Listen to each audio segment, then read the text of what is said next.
बबुआ भुलाइल बाड़ कवना दुनियादारी में, माई बाप छोड़ी के बसेला ससुरारी में।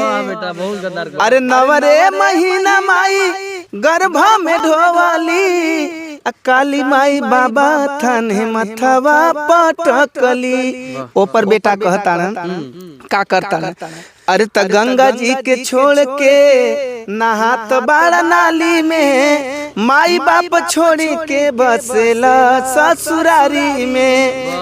और तो और लोग का करता लड़का लोग कि भाई भौजाई छोड़ला गाँव टोला, अब भट्ठा के दारू पियला खैला बम बम गोला, मुँह दांत तोड़ी लिहला कई के मारा मारी में, माई बाप छोड़ी के बसेला ससुरारी में। कि बाप के कमाई सगरी माटी में मिलावला, साली के नाम से तू एटीएम खोलावला, साली के नाम से तू एटीएम खोलावला। पैसा जमा करताड़ा बैंक सरकारी में, माई बाप छोड़ी के बसेला ससुरारी में। अरे दही बेचे जाली बीर जवा के नार कहले, दही ले ललचावेली, दही देखी बुढ़ावा चुआवेल लार कहले, दही ले ललचावेली।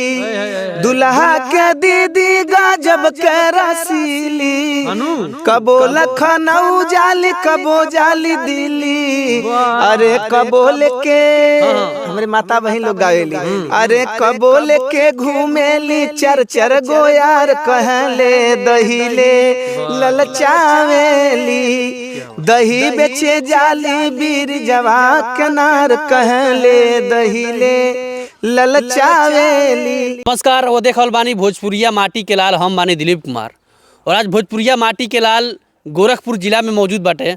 और वो सब बता दी कि हमारे साथ में जुड़ चुकल बानी इंद्रजीत मौर्य जी, यहाँ के बनी माटी के लाल 2022 जो है वही में यहाँ के विजेता बानी। गाना लाचारी या बिरहा ये तरीका से यहाँ गावनी कि वो सब वीडियो अंत तक देखे में एकदम और मजा आ जाए रोल उनके वीडियो देखला में, और पुरानका वो दिन रोल उनके एकदम याद आ जाए। ताई यहाँ से बातचीत करके प्रयास करता नहीं सर, और बेहतरीन रोल सब गाना सुना के प्रयास करता नहीं सर।